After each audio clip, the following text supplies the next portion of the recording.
Heidi here from Rain Country. God is good all the time. And I'm here today for another regular Monday this and that video where I talk about all kinds of different topics.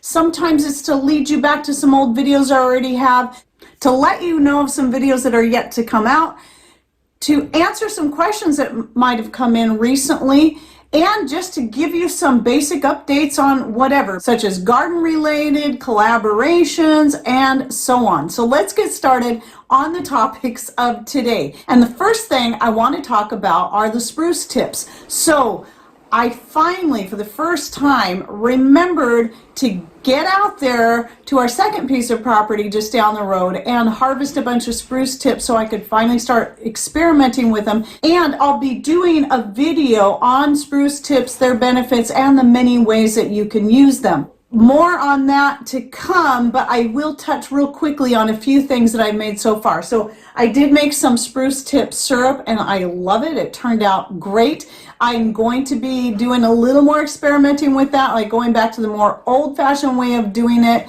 and I'll talk about that in a video yet to come. So I'll probably do a video just on that. I won't be doing a video on the spruce tip apple bread simply because I already have several sweetbread recipes and even have a written recipe that's free to all that I'll link to in the description box down below. Now that recipe is written in such a way where you can take any of the ideas in there, because I give quite a bit, and just run with it from there. So I have ideas for banana bread, apple bread, zucchini bread, pumpkin bread, some different additions you can add, and so on. So to that, if you're going to do the spruce tip bread, I recommend to that whole recipe adding at least a half cup of the chopped or broken up, if you freeze them like I did, you can just break them up with your fingers, spruce tips in there, and you could go up to a whole cup. And in this particular recipe, I did actually use whole grains. I didn't use any white flour at all. So it was mostly barley and some hard white wheat. A couple other things I did that I was happy with was I also made some spruce tip pancakes, which I didn't at the time have the spruce tip syrup, but that would have been good on top of those. And one of my favorite things is this spruce tip soda. So I'm going to be getting, I have an empty jar here, I'm going to be getting another batch going. Love the flavor. It's not quite as woodsy as you think it would be, nor as tart. So if you're unfamiliar with spruce tips, they're very tart. They're high in vitamin C the same way that pine is, but we don't have pine trees around here. They're not indigenous to this area, but spruce is. So, and so is fir, and fir tips you can use as well.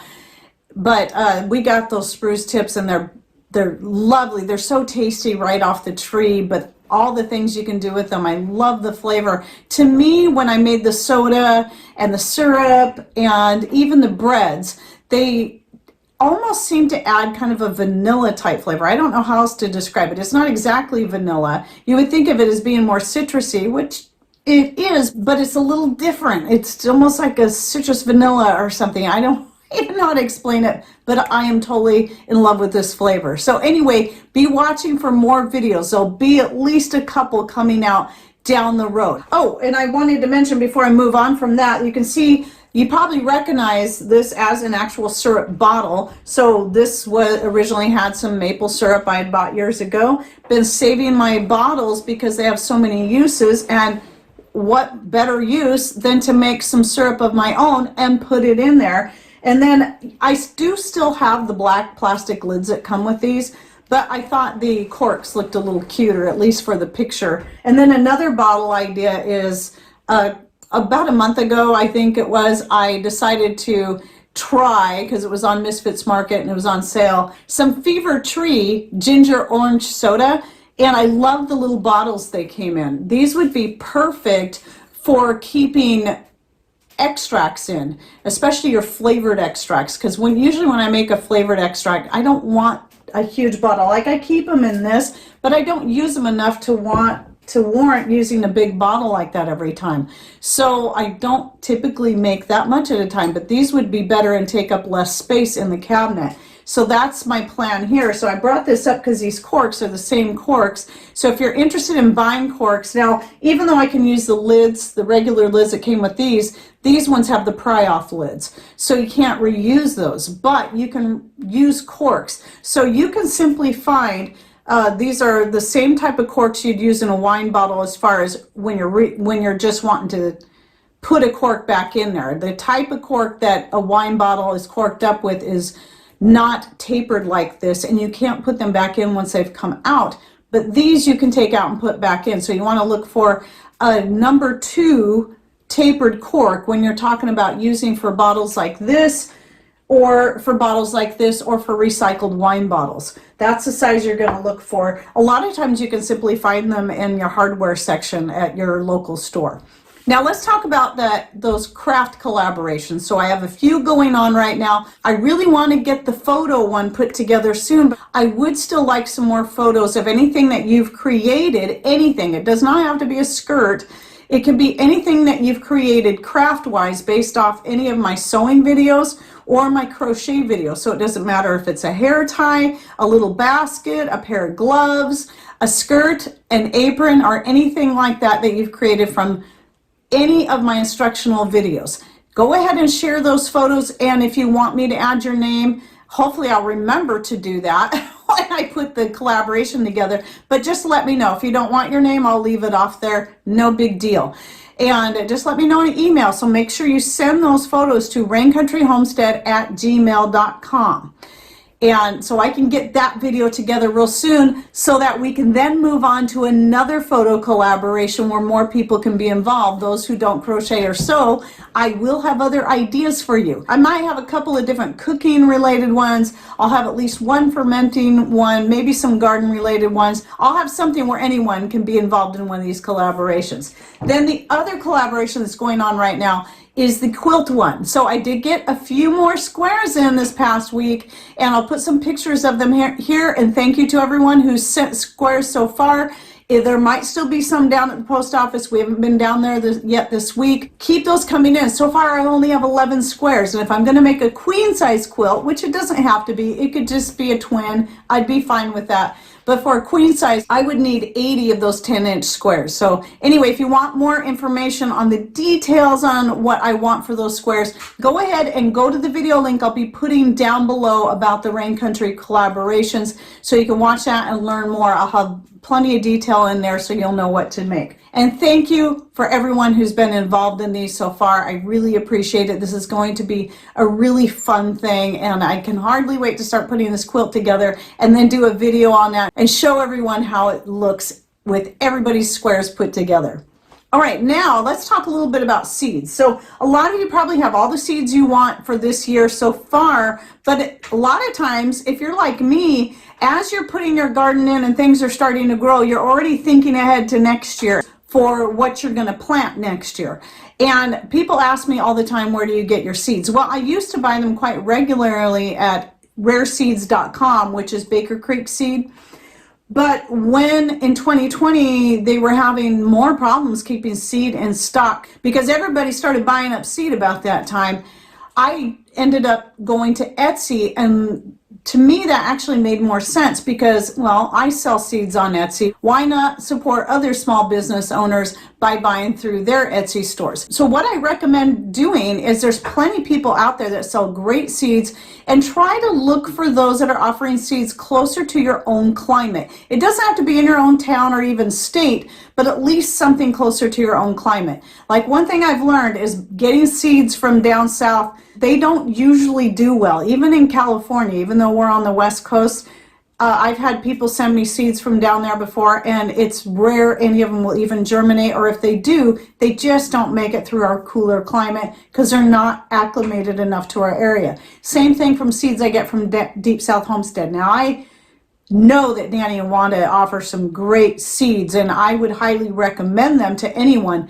But for us, because our climates are so very different, even though we're in the same zone, our climates are so different that the seeds, even if I get germination, the seedlings just don't survive this area. So what I do is I look specifically for some that are at least in northern areas, such as Idaho. Even though they're far more dry than we are, at least I know they're cooler and not as hot as the southern states. So one of my favorite places to buy seeds from is the Box Garden Seeds. And I'll go ahead and put a link to his store in the description box down below, so you can check out his seeds. I've been very happy with his packaging and his seeds so far. And I did, mostly what you see here are seeds I'm just stocking up on.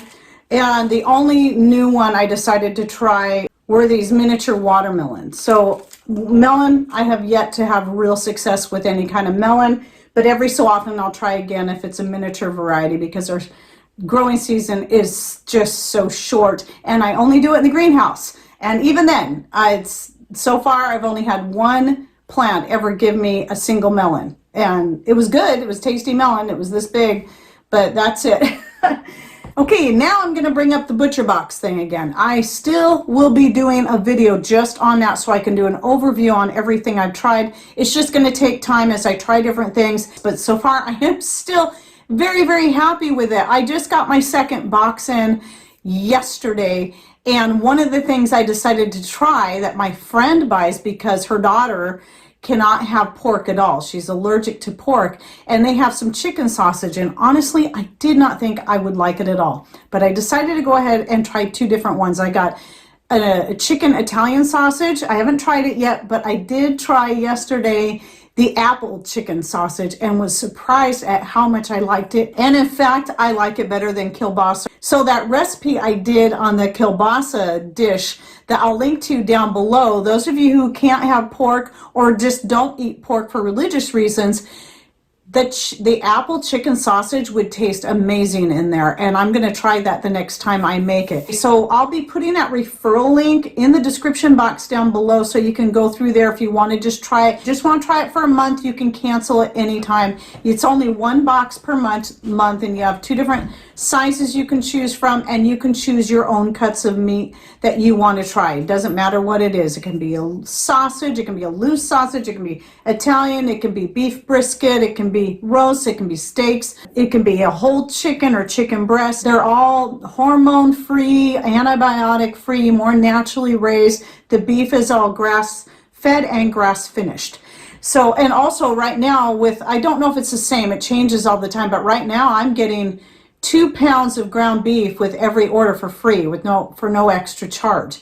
I did order extra this time because I'm going to dehydrate a bunch up again, because I'm loving using the dehydrated ground beef. And I'm going to be trying, now that the loose Italian sausage came in, I'm going to be dehydrating that up as well and giving you an update on that.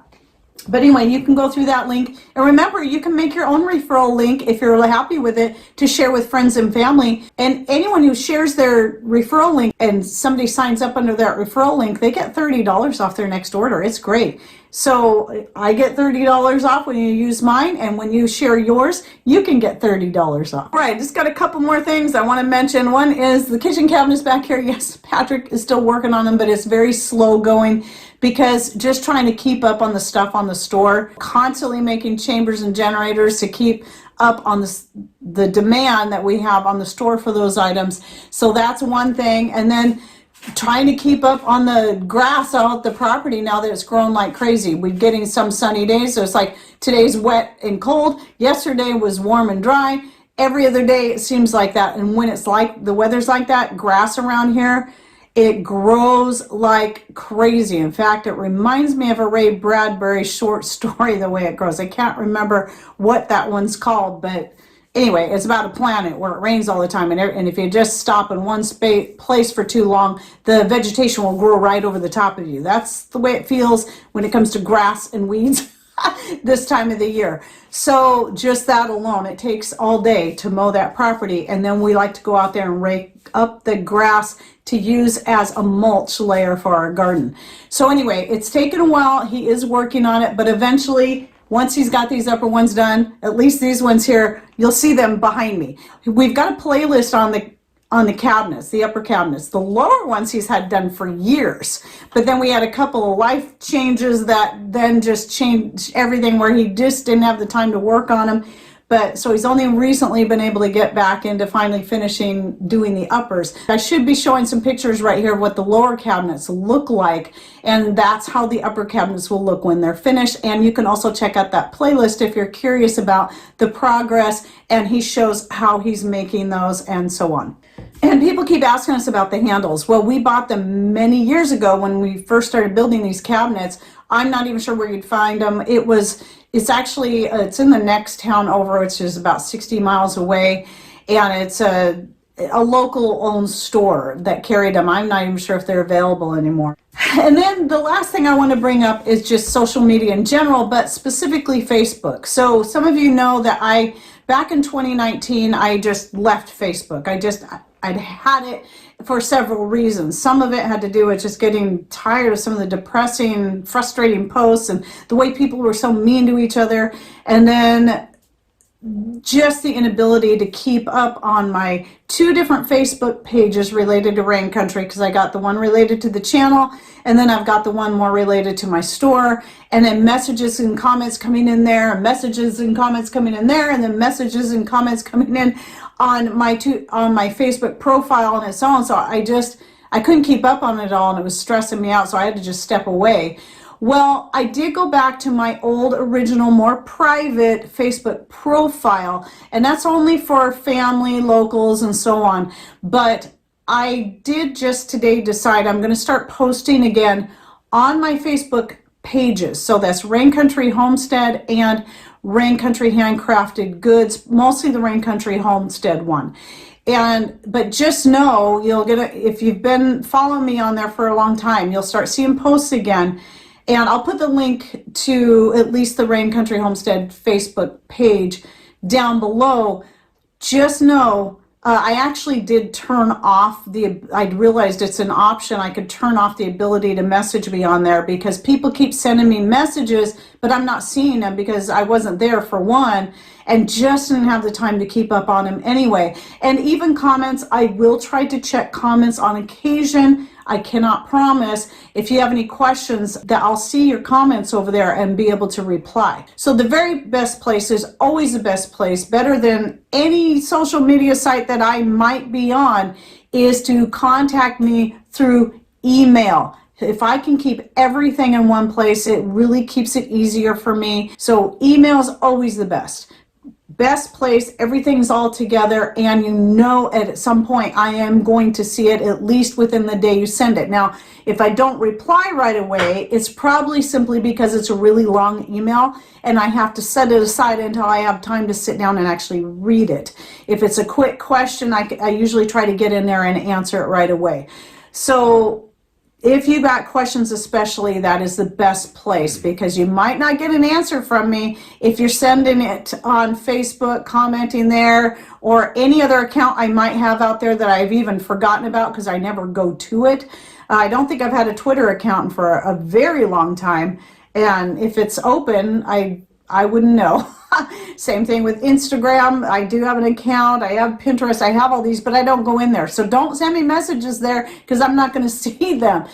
Email's best, but yes, I am going to start posting on Facebook page anyway, just to keep people more updated. Oh, one more thing I forgot. I was going to say, as far as garden updates, I am going to start separating those out. I'm hoping to have one come out this Wednesday. We'll see. It depends on if I can get one shot in the next couple of days. And then I'll try to get that to publish on Wednesday so I can separate them out and spend more time talking about some specifics about how the garden's going. Otherwise, at this time of the year, it makes the Monday videos way too long and able to cover everything that's going on. But feel free to share what's going on in your garden down below if you'd like, or anything that you've learned from the past several videos that have come out, or any questions that you've had. Doesn't have to be just on this video. If maybe I missed them, well, you can email them to me, but it's okay to ask in comments under the videos. I may not always see them, but when I do try to reply right away. And don't forget to open the description box to check out the various links I'll be putting down there. Some will be video links, some will be things like the butcher box and so on. So you got to click on show more in all caps right here below my channel name, or